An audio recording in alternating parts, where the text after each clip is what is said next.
The Oklahoma City Thunder stormed back in Game 5 to take a 3-2 series lead over the Denver Nuggets. And one of the things when you watch this game tonight that you really have to notice is the growth for Oklahoma City from Game 1 of this series to where the Thunder are right now. So today we're going to talk about the Oklahoma City Thunder's a big-time win, putting the Denver Nuggets on the brink of elimination. So before we do that, as always, I want to hear from y'all. Join in the discussion. Jump in the comments below. Give me your thoughts. If you're new to the channel, make sure you hit that like and hit the subscribe button. But guys, so the Denver Nuggets go down 3-2 to the Oklahoma City Thunder. The Oklahoma City Thunder will be looking to go on the road and closing the Denver Nuggets out.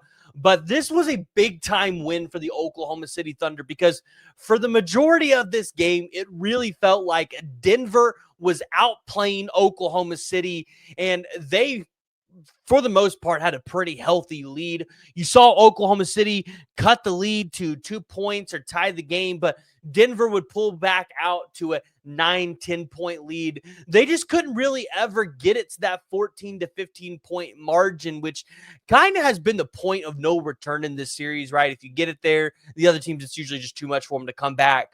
But you saw Jokic tonight just kind of go off, have one of those insane nights, which you knew Jokic was not going to have the games that he's previously had. You knew he wasn't going to continue to kind of be lackadaisical, have issues shooting the ball, distributing the ball. Like at some point or another, he was going to break out and show everybody why he's a top 3 player in the NBA. But you look at this game tonight, and I think you really have to point to the fourth quarter as a turning point in this game and, a point where the Denver Nuggets, quite frankly, lost it because they went a little over 7 minutes without a field goal in this game. And, for Denver, they still got a couple points off the free throw line, but Oklahoma City was really able to capitalize on Denver not being able to hit shots, which is something earlier in the series you weren't really seeing Oklahoma City take advantage of. And I'm still curious to see how Oklahoma City takes advantage of the non-Jokic minutes, if we really even get to that point, because Nikola Jokic played 44 minutes in this game. 4 minutes shy of playing a complete game. And Jokic played the lights out, 17 of 25 from the field. He also had 15 rebounds to go with that. So at some point, I think you were looking at a 50-20 game for Nikola Jokic if this game went on just a little bit longer. But SGA, I think, really came out here and sold the point on why maybe he should be the MVP over Jokic. And I think Jokic probably made a very valid argument for himself. But both MVP candidates played very good games tonight. SGA, a little less efficient, 12 of 23 from the field, 1 of 3 from 3, but 31 points, +8 in the plus or minus category, 6 of 6 from the free throw line, 6 rebounds, 7 assists, 2 steals, 2 blocks. Shai was getting it done everywhere. And I think that was really the turning point because earlier in the game, when Denver started to kind of make some of those runs, a lot of people were kind of asking where SGA was at. And, you just really didn't feel SGA's presence. And, then you kind of look at, what he was able to do towards the end of the game, being able to help Oklahoma City close it out. And, I think SGA showed you why he's the MVP here. Chet Holmgren, it felt like, had a pretty good game. Again, I think you got what you expected out of Hartenstein, and what a pickup Caruso has been. I think a lot of people undersold what the value of Caruso was going to be during the offseason. But, multiple times throughout the game, you see Oklahoma City trying to get back on defense, and Caruso is kind of just going with his hands, like, telling the guys to slow down, take a breath, like, collect yourselves. And that's the veteran leadership that you need out on the court. And I think, the value that Caruso has been able to bring and things that don't even show up on the stat line, I think are just so important. And so I think when you look back and if Oklahoma City wins a NBA title this year, you're going to look back at not only Hartenstein, but Alex Caruso being probably the biggest addition for Oklahoma City in the offseason, where I think, some people might have discredited that move. So overall, I would say it wasn't Oklahoma City's best game still. I still don't think we've seen Oklahoma outside of game 2, which was a pretty bad performance from Denver. I don't think we've seen Oklahoma City's best game yet. So I think Oklahoma City in game 6 can definitely go out there in Denver, close it out. It is going to be a little bit of a quick turnaround time. I don't know what time the game is on Thursday, but they do play on Thursday. Hopefully it's not super late, since the Cavaliers just got shut out pretty much 4-1 in that series.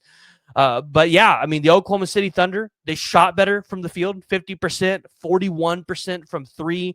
They only had 14 turnovers. They forced Denver into 16. They did get out rebounded 49-43. And when you really look at the rebounding, you look at the offensive rebounding being a huge point of emphasis here, because Oklahoma City won the defensive rebounding battle, but the Denver Nuggets grabbed 16 offensive boards while Oklahoma City only grabbed 8.